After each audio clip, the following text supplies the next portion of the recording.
three of them. The smallest one is the stapes. Yeah, stapes is the smallest. So we have malleus, incus, stapes, stapes, that's the smallest one, which we'll learn about when we do the ear of the special senses. So let's talk about structure. We looked at in lab, osseous connective tissue, osseous tissue. What did it look like? A tree. The tree wings. Today we'll talk a little bit about how we do have two tissue types of bone. The one we looked at is actually one type only, that's the compact one, the lower part, right? They do have some specialized cells. We'll talk about them in a second. I'm going to slide down, so we'll talk about it. Here, please remember we do have fibers, right? As we age, the inorganic compound, which is what makes our bones strong, but also kind of brittle, it gives a hardiness, is the hydroxyapatite, where in kids, right, when they're still growing bones, when they fracture it, it doesn't fracture the same way as in adults. What are those fractures called? Simple. Could be, but there's a special name for little kids when they fracture. Not necessarily there can be spiral fractures too.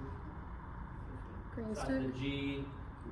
Green stick fractures, right? That's because they have a lot of fibers, right? If you ever try to break twigs, break branches, if it's dry, it breaks easier, right? While fresh ones, that's the way the young bones will break, because they don't have the hardiness substance, but they still have fibers. We still have the fibers, we just have lots of deposits in between them, so we break differently. Okay.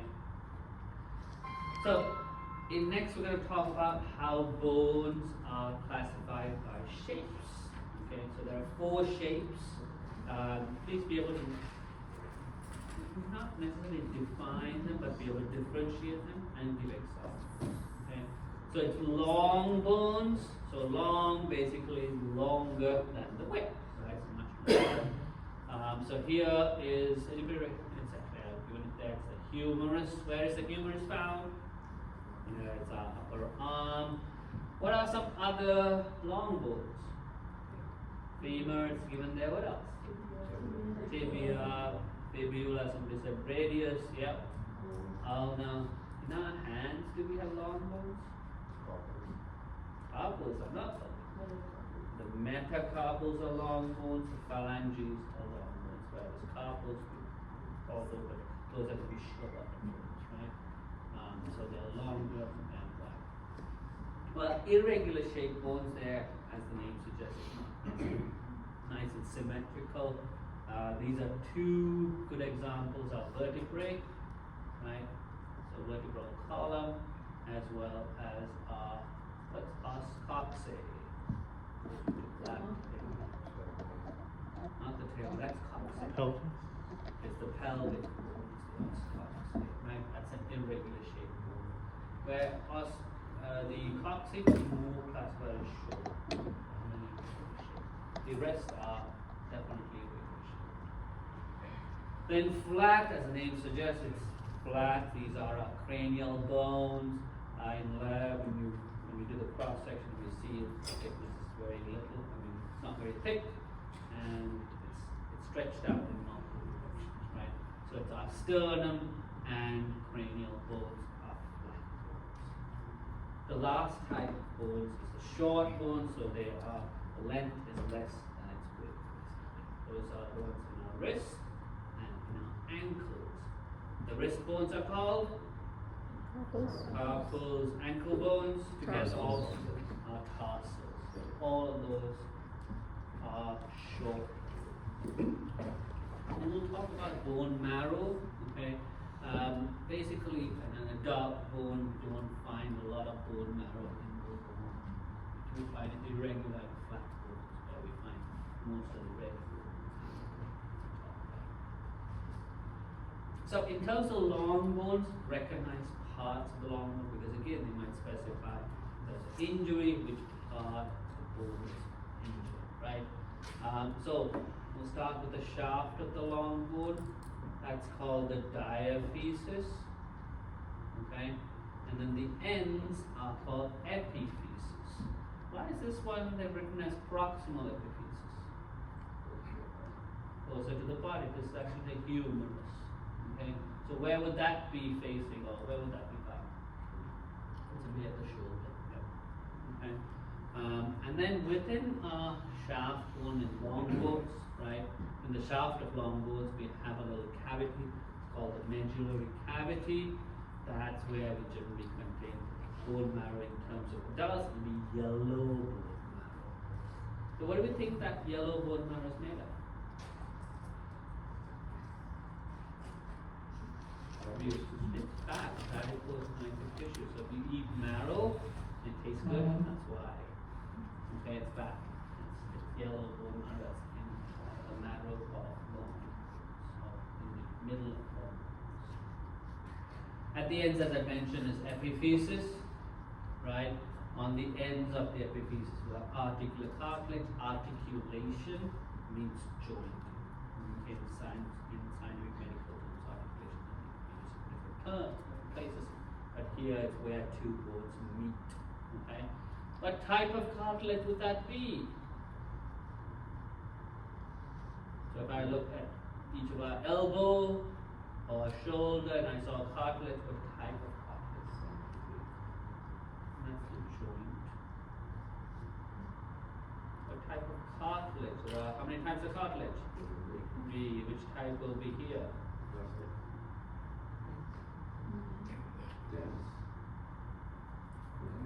What are the three types of cartilage? Hyaline cartilage, fibrocartilage, elastic cartilage. So which one's here? It's hyaline cartilage. Remember, we only have 5 places that's not hyaline. What are they? Let's review. It's good for our thing too, because it's part of our next exam. Where do we find elastic cartilage? Here, pinna, good, and the nose doesn't really move. The cartilage does not move. The epiglottis, that's elastic cartilage. What are the 3 places you can find fibrocartilage? Meniscus of knees. Can you be intervertebral disc? Very good. Third place. Not the ribs, that's also hyaline cartilage. Yeah, where in the pelvis? The 2 pubic bones at the pubic symphysis, that's fibrocartilage. Everywhere else is hyaline cartilage. Ribs, costal cartilage, hyaline cartilage. Nose, hyaline cartilage. Ends of both, most of our joints is hyaline cartilage. So where might we see the growth plate? And in who? In kids, right? It's actually going to be where the epiphysis basically meets at the diaphysis. So in kids generally at about 21 years of age, all the epiphyseal plates are fused. Okay? What's left is the epiphyseal line. That's the nicer word. Growth plate is a non-scientific name, but epiphyseal plate that describes where it's found, and plate that's the growth. Right? That's between the epiphysis and diaphysis. So this bracket's actually a little bit too low. That was a thick beige color is actually the epiphyseal line.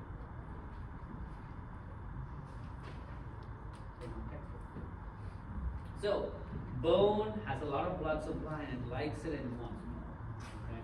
So it's covered. You might have noticed if you're eating chicken bones that sometimes after you eat the muscle part, which is what we really eat, the bones generally, if you peel something off the bone, that's this covering. That's periosteum. Okay? It has one of the important cells for bone repair, that's the osteogenic cells, as well as blood supply to the bone. Okay? So it's the covering. So here, this image is peeling something off, that's periosteum. Okay? So let's talk about those 2 types of, in terms of histology, 2 types of bone. Compact bone and spongy bone. All of our bones have both these textures in them. It's the position and the amount that varies. Okay? So compact bone is the most solid bone. That's the one we looked at. Okay? In lab, we saw it as tree trunks, lots of them next to each other. That's compact bone. Okay? Each of those tree trunks is actually called, I guess we didn't know, called an osteo. But the other one is called the spongy bone. If you look in the lab today, we didn't get a chance to look. There's the real bone there. If you see the inside, generally more internally is going to be the spongy bone. There's a nice image from our textbook, which is a nice cross section. You'll see compact bone as a cross section as a ring, compact bone surrounding the outside, inside is all spongy bone. And if we do have red bone marrow, it's within the spongy bone, within the plates of the spongy bone. Okay. It's had three different names: spongy, trabecular, or calcareous bones, which basically means there's some gaps in between these bone plates. Okay. So within the epiphysis of long bones, if you cut through the skull bones, you're going to see compact bone on top. You're going to see spongy bone, compact bone on the bottom side. Internally, can be spongy bone. So this is that picture I was talking about. So there's a nice cross section. This is probably not one of our. This is probably a rib bone. Okay, there we do have a nice. It says narrow cavity, so it's probably a long bone. But the narrow cavity is so small, that's why I have to say it's not a good long bone. Anyway, the compact bone on the outside, all this solid, this compact bone more internally is going to be spongy bone. They're like little plates. This we also have the honeycomb appearance of this bone. Okay. That's the osteon. So osteon we'll talk about. That's the one structural unit of compact bone. Each of those tree trunks kind of looking thing is one osteon. Okay? So, in the center of an osteon, we didn't talk about this, but if you recall or go back to the image, you'll see it very dark in color, because that's not bone, that's actually blood vessels and nerves that are present. Okay? That's the Haversian canal that the person who described it, or central canal. It's in the middle of each osteon, blood vessels and nerves. So when we break bone, what will happen? We bleed a lot and it's painful too. So if you've broken a bone, you know, right? It was painful, it was difficult to move that body part because moving elicited pain. Okay? So each one of those little compact bone subunits, the osteon, has blood supply as well as nerves within the brain. Okay, let me draw this out. I think that's an image we draw together. Maybe it might be easier to visualize.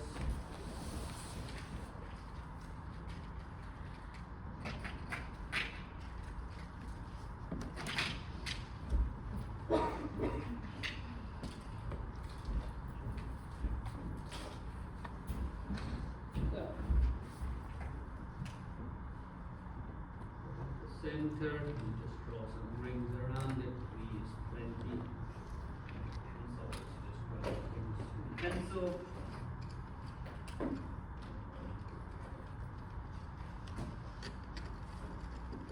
That's the Haversian.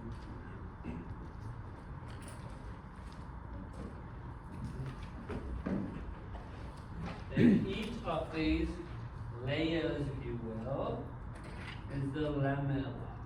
Or lamellae fluid. The layers. And let's look. Here's where if you use pencils advantages. You may have also noticed there were these blue, black, kind of oblong shaped dark dots spread throughout.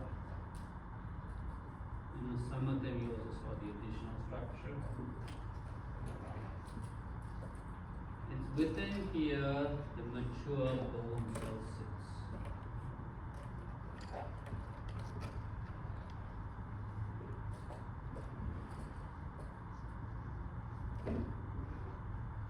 spread throughout. Too many. Okay. And then we have these little canals.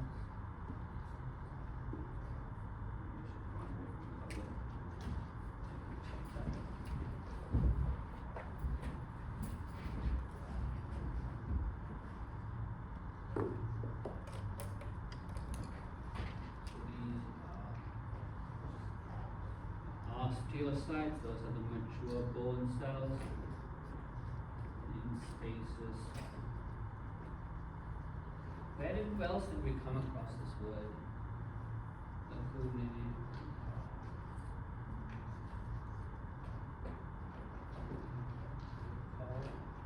It's the cartilage. We have lacuna is this cavity in which those cells sit. Right here too, we have a little cavity within which mature bone cell sits, and then it communicates with others and gets its blood supply through these little canals. They're called canaliculi.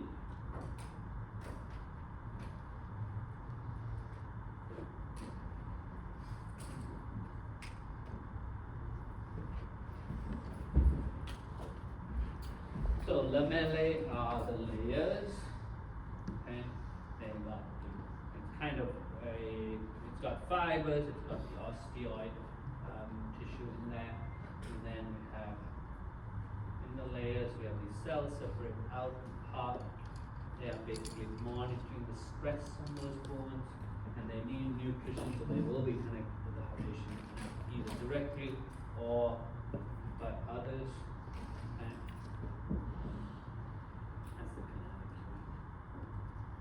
And then we have Waltman's canals. That one I can't draw on this. You have to see if this was the osteon. I drew it like that. Imagine this was the tree trunks, two tree trunks next to each other.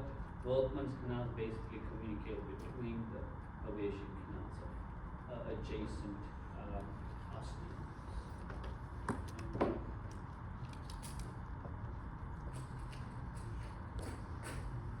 Any questions?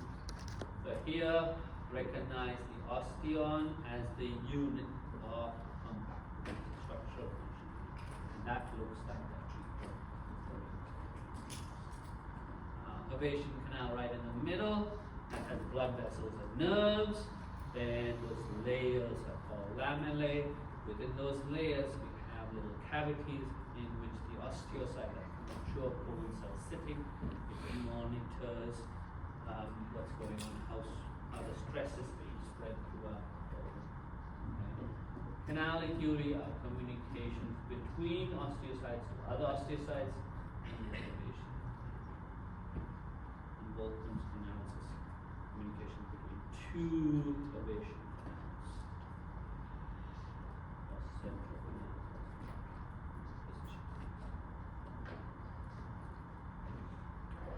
While spongy bone, as I mentioned, is formed from these plates of bone. Those plates are called trabeculae. Trabecula, singular, trabeculae. Okay, so that's the functional unit of spongy bone. Okay, and they have this honeycomb appearance where they're going in multiple directions with space in between. And they have the red bone marrow. All bones have red bone marrow. If we do have red bone marrow, it's really in here. When we were very, very young infants, then we did have it in the marrow cavities. Okay? So there was red bone marrow, we didn't have yellow bone marrow. We converted it somewhere around toddler age, and we do not have it all. It's in the spongy bone. And if anyone knows, where do we generally donate bone marrow from? Where do they take it from? Hip. The hip bone, right? Because we find most will be guaranteed to find red bone marrow within irregular shaped bones and flat bones. Okay. What are some flat bones? Sternum, cranial bones. Do you really want to take something from there? No, you might injure our brain here too. You don't want to injure anything internal. Okay? and irregular shaped bones. What are the irregular shaped bones? Vertebrae. You don't want to be taking pinches from the vertebrae because you might damage structures there, and the integrity of the vertebrae. And then the pelvis, which is where we take it from. We take it from kind of this area. There's less chance of nerves and blood vessels. Throughout the pelvis, we do have red bone marrow. Here's the least chance. Has anybody here donated? Yeah, bone marrow? Thank you. It is quite painful. Okay, if you donated blood and thought that was painful, that's nothing like this one. They do give numbing agents, but they can't go in there too much because you don't want to take it. They basically take a chunk of our out. Okay, with the bone marrow intact, you don't want to infuse too much fluid. Then, as we know, bone as well is painful. Who might receive bone marrow transplant? What kind of patients? Donated to, generally could be any type of cancer, but specifically leukemia. Basically, leukemia is a bone marrow cancer, right? So, what do you think the treatment's going to be first? Kill off all of that, right? Because we don't want any cancerous cell produced. But when we do that, what's happening to that patient? Yeah, they can't make any of the blood cells themselves, right? That's why they need the transplant. A lot of chemotherapy also destroys bone marrow as a side effect. But this one, the target is the bone. So leukemia patients guaranteed they will need bone. Okay, so here's an image to show kind of orientation. So this could be, this looks more like a long bone, the diaphysis of long bone, so a compact bone on the outside, spongy bone a little bit, and then it could be the cavity here. Okay? But note the spongy bone is internally located and it's bone pieces. Right? They're called trabeculae. They will connect, but there's gaps in between. Okay? Bone marrow is within this red bone marrow is within these gaps, these spaces. So that's why when we donate, they take a big chunk off like that. Okay, all of these room there's blood vessels and nerves. Right? So that's what's made.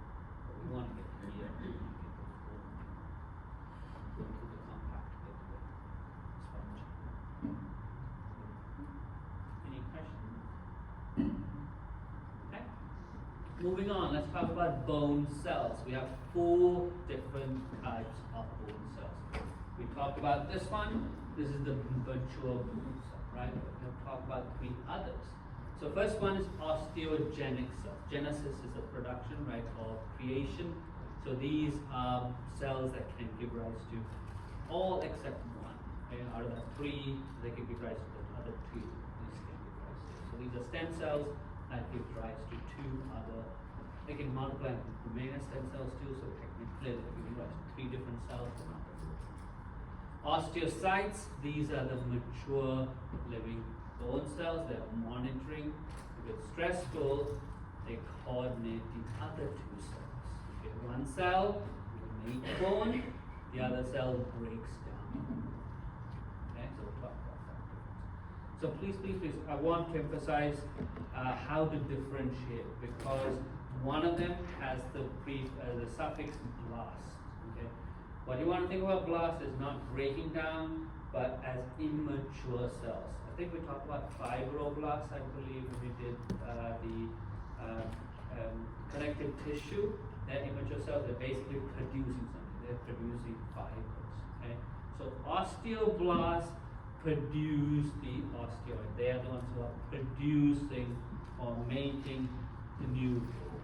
Okay? While osteoclasts, they break down. Okay? And it's a fine tuning. This is happening in all of us as we speak. Okay?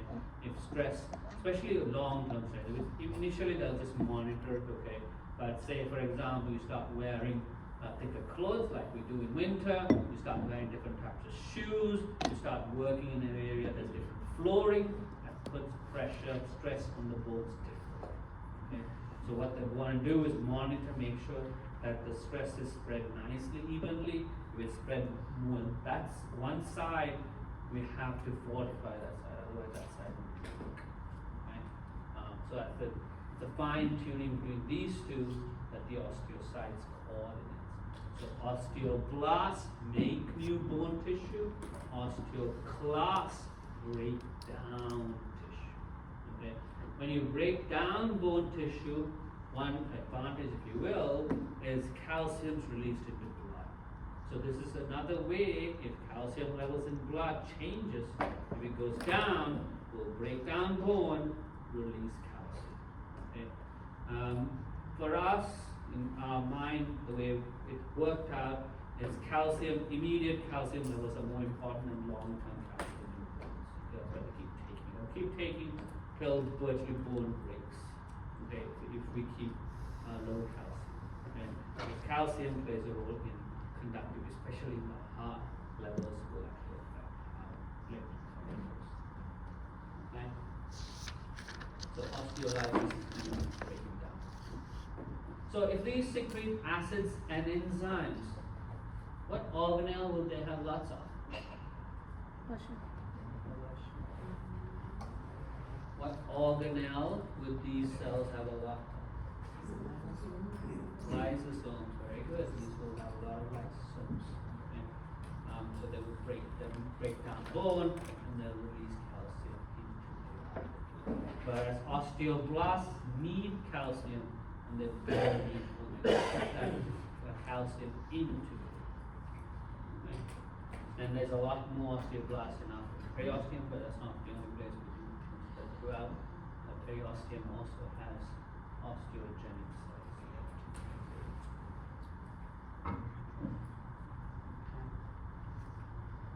So let's talk about this. I mentioned this earlier, but let's put it in words. So, what's the difference between organic versus inorganic compounds? Carbon and hydrogen, right? Both have to be present to be considered an organic molecule. So, proteins, are they organic? Yes. What elements make up proteins? I heard hydrogen, yes. What elements make up proteins?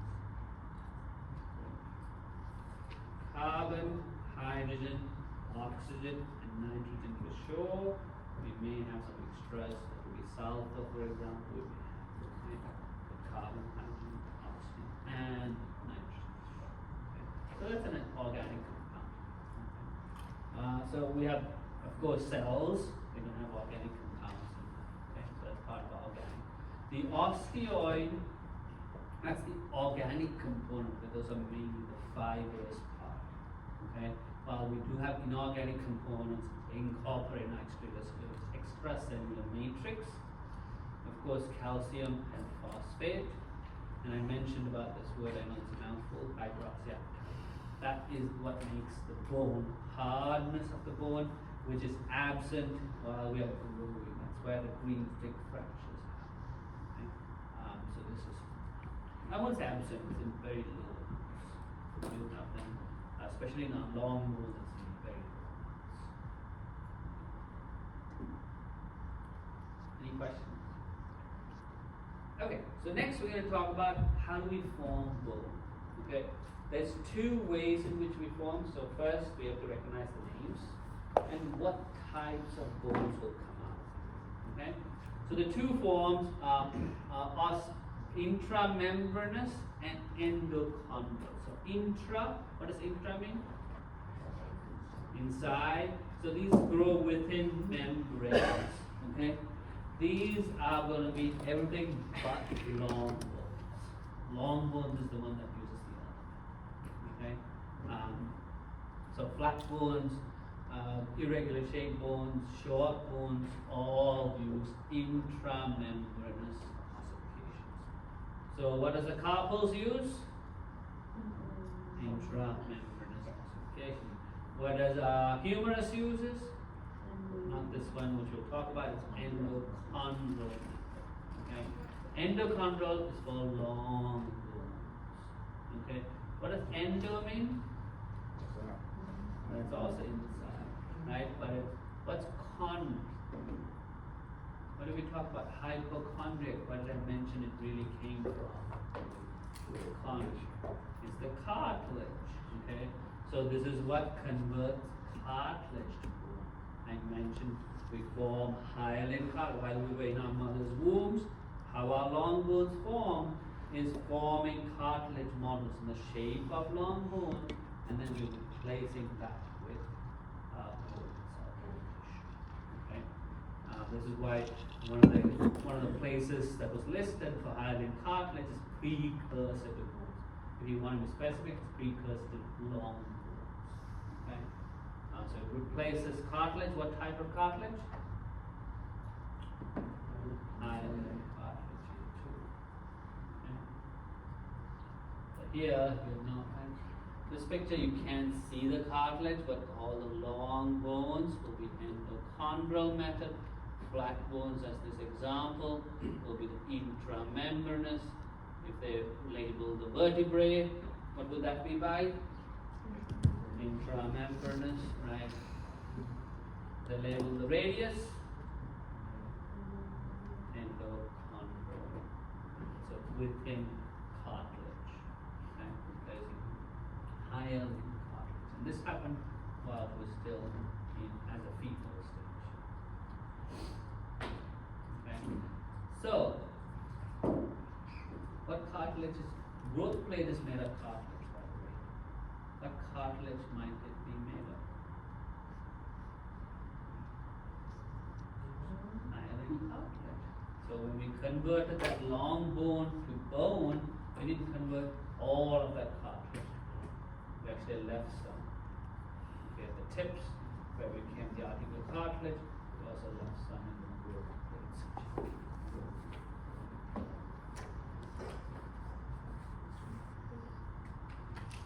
Any questions?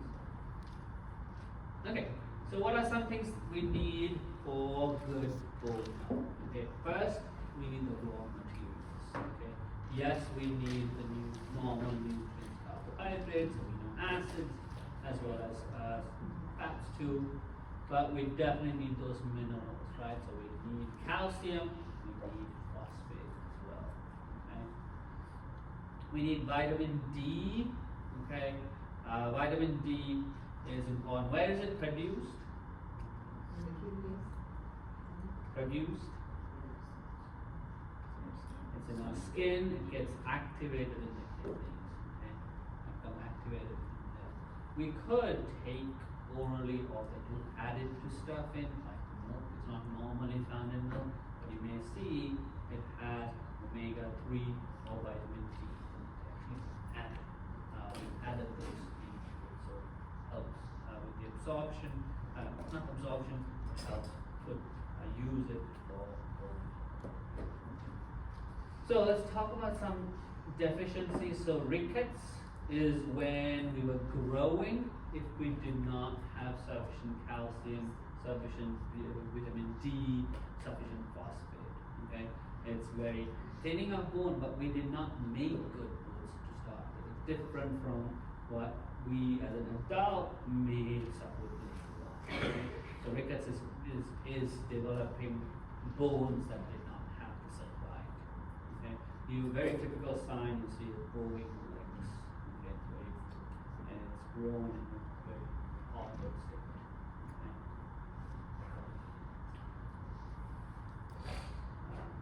Oh, by the way, for another good for bone health is a little stress on those bones.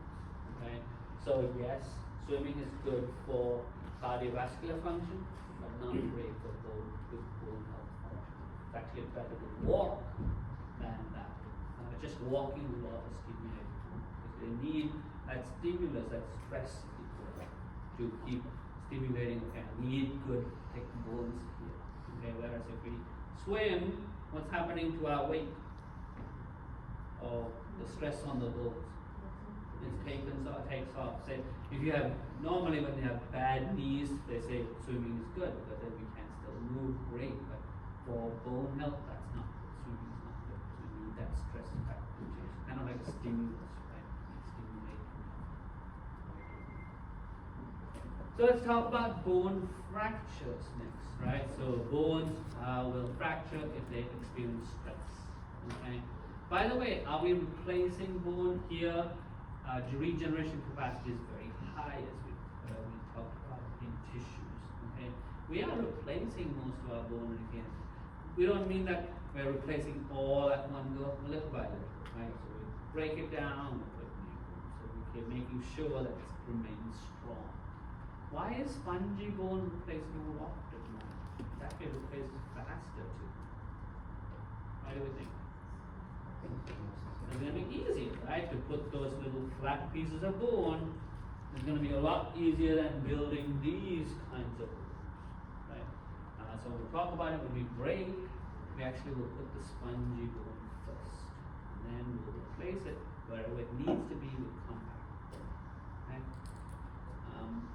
So the common structure which we will count as bone fractures. So let's talk about remodeling first. This is reshaping. So if you made a clay model and you decide I want to change it, that's kind of what our bones do. But we change. Remodeling happens because of stress, as I mentioned. It's unequally spread. We want to remodel it to make sure that the spread is even and hence break is least. Okay. So what happens to bones that are not subject to stress? They become thin, which is why I talked about how we need or we want to stimulate especially.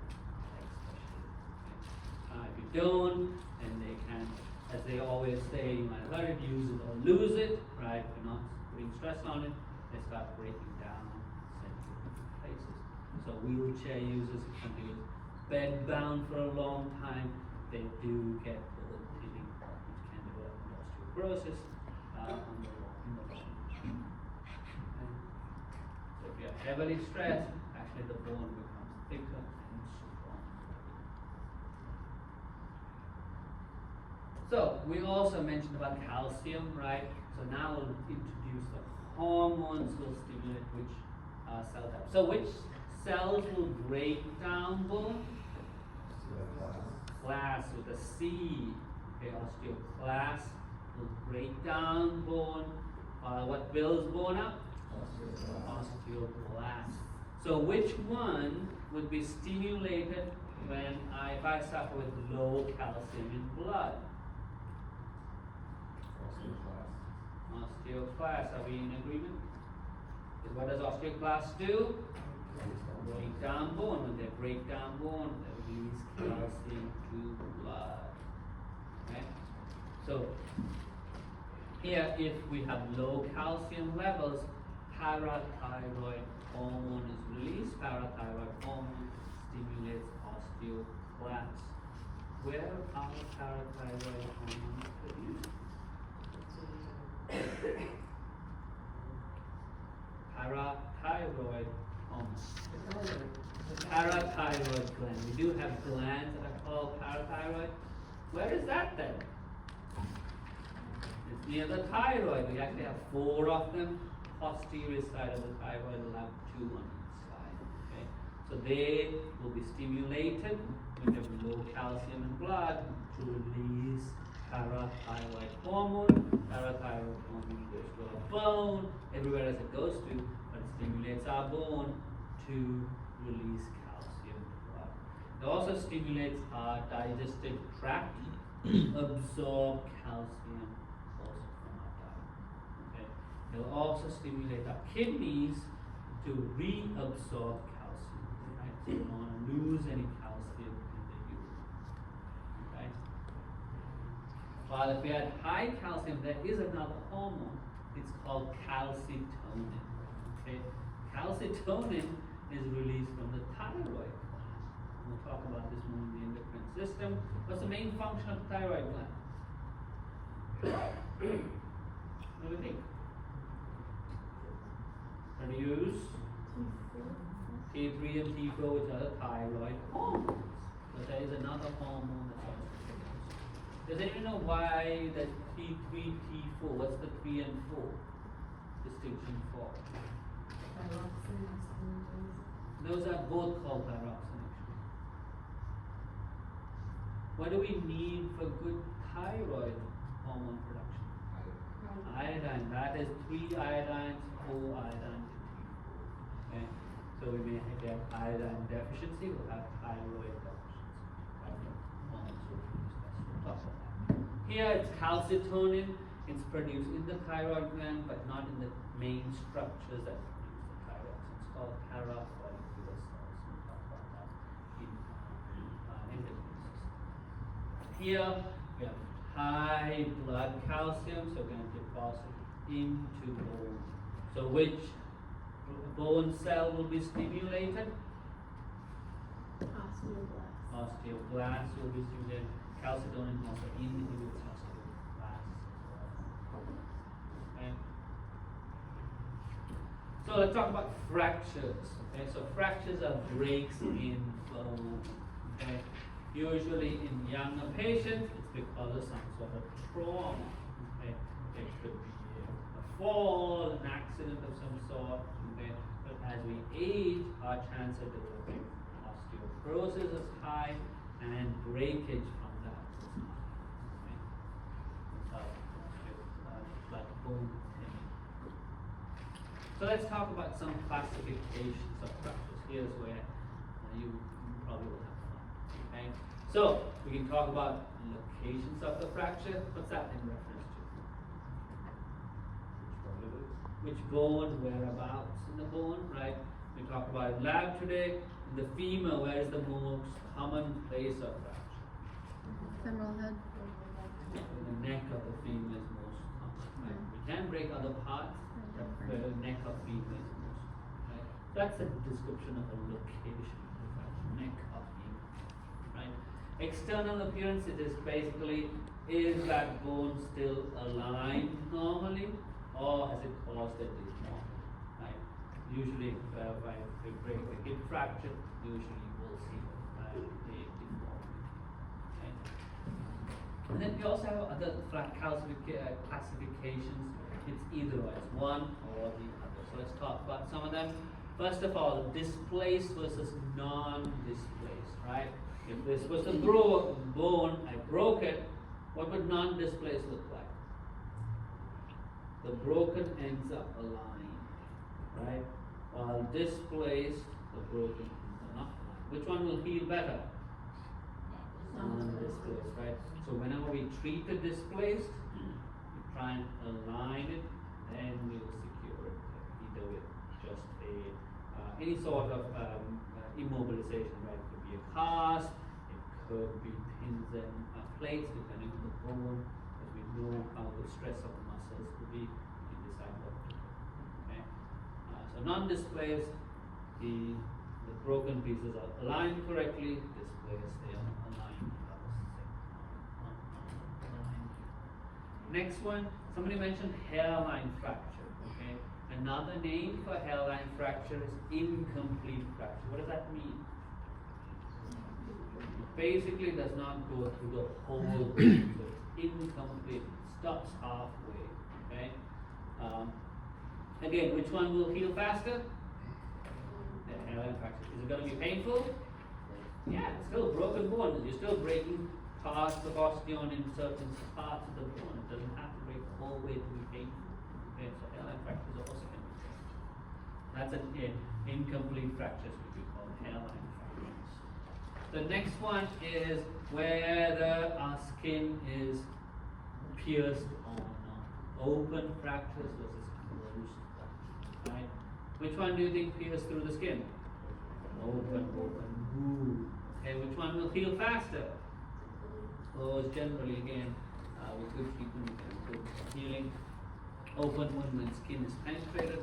Another name, compound fracture. Simple fracture is still, broken pieces are still inside, underneath the skin rather than coming out. Okay. These are the either or classification of breakage. So, complete versus incomplete. You can see that line, that's where it fractured. It's not all the way through. Here it is, it's all the way through. This is another type of fracture. Spiral fracture is another name that we use for sometimes for this one. Community.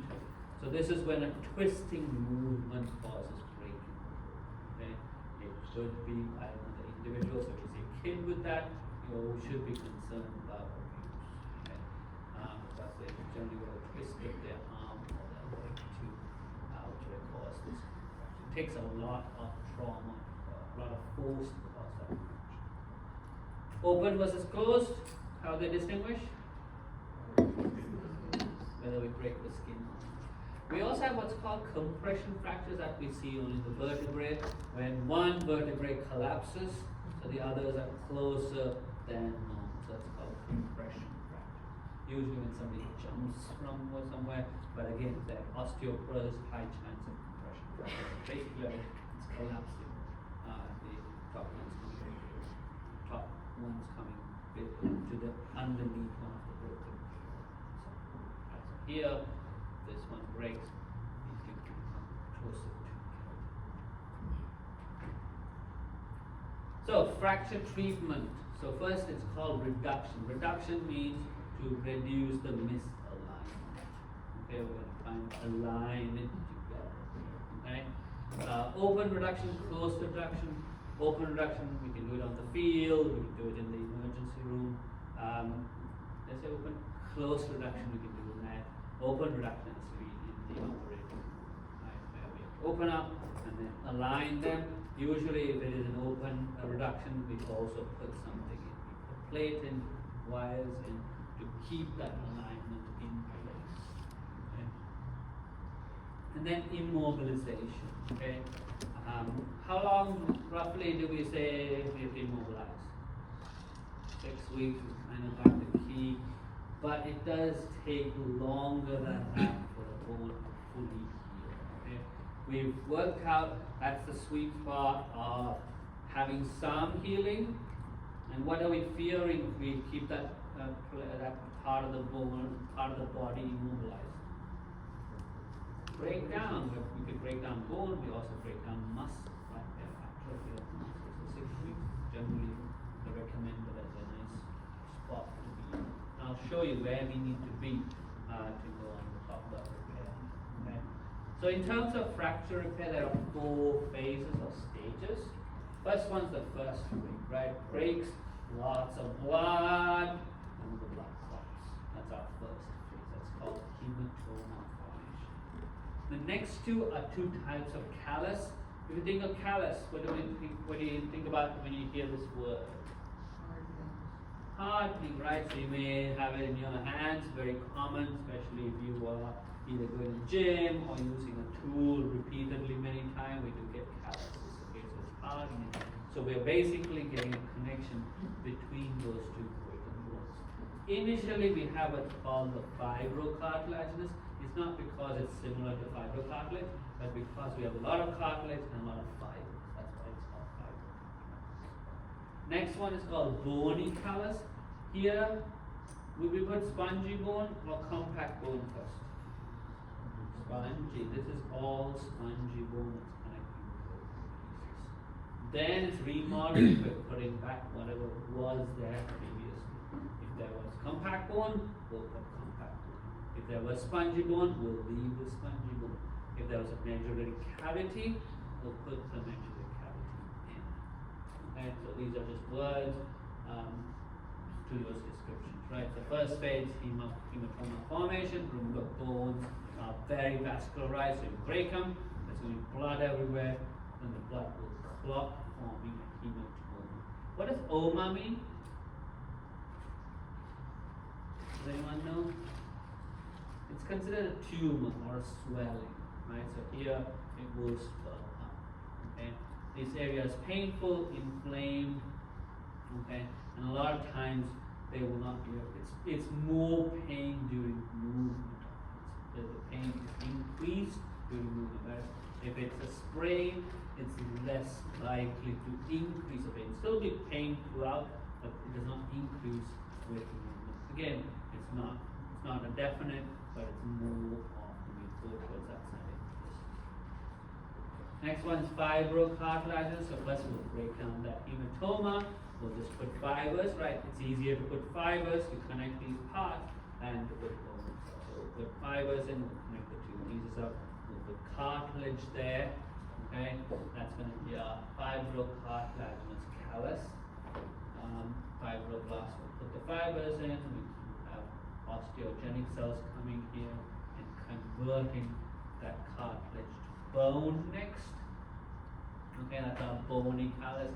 It takes roughly about 2 months, so it's a little bit higher than that 6 weeks period.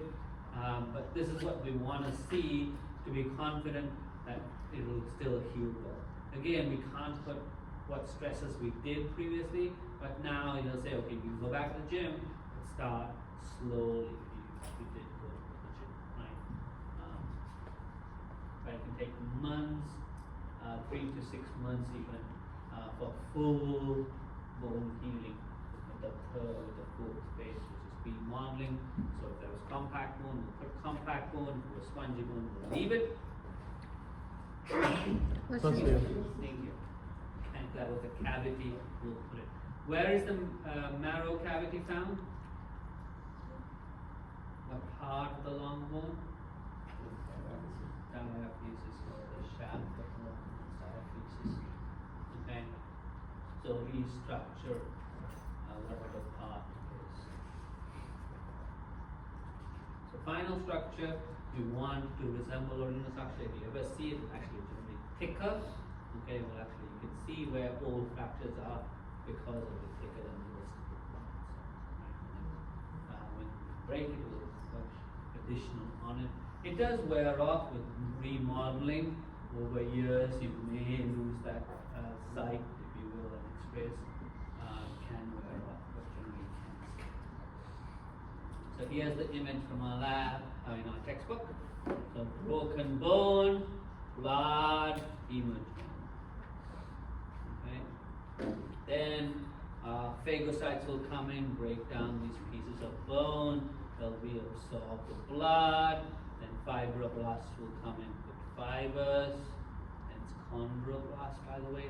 We put the cartilage in, and we have a cartilaginous callus. Then we have the, what type of bone cells do you think will come here? It's actually 2 types. Which one?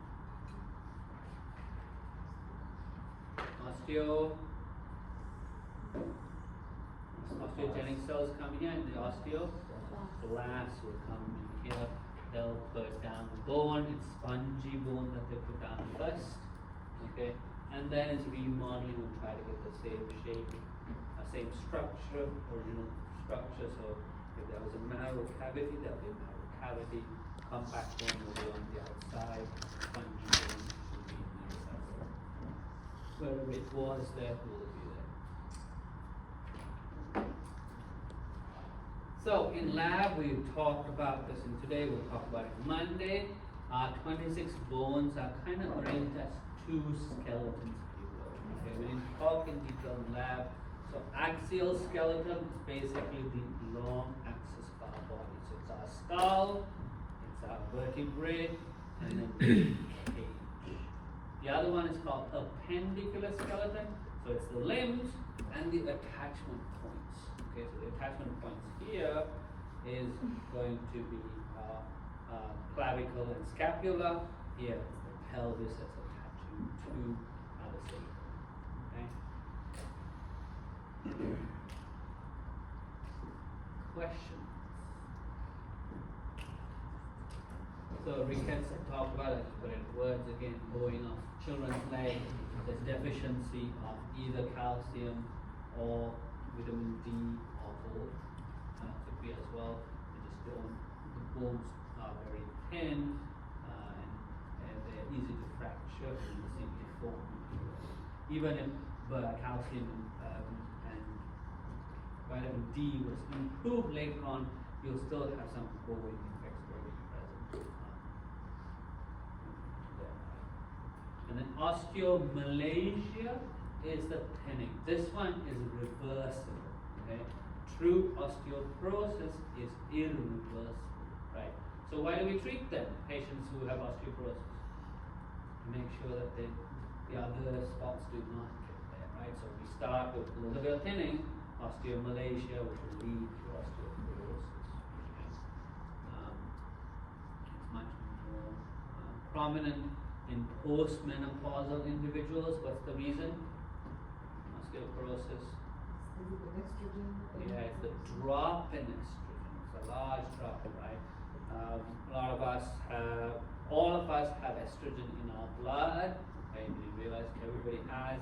Some of us have a very high level, and then, okay, so compared to, if I do it this way, when postmenopausal drops, it's still higher than this, but somehow it's the drop level that causes, causes, promotes osteoporosis or this that. Okay? That's higher than any other cause. Of course, immobilization is another one, right? Immobility, so on. That's the number one cause of postmenopausal individuals. Questions? Okay, so let's take a break, stretch.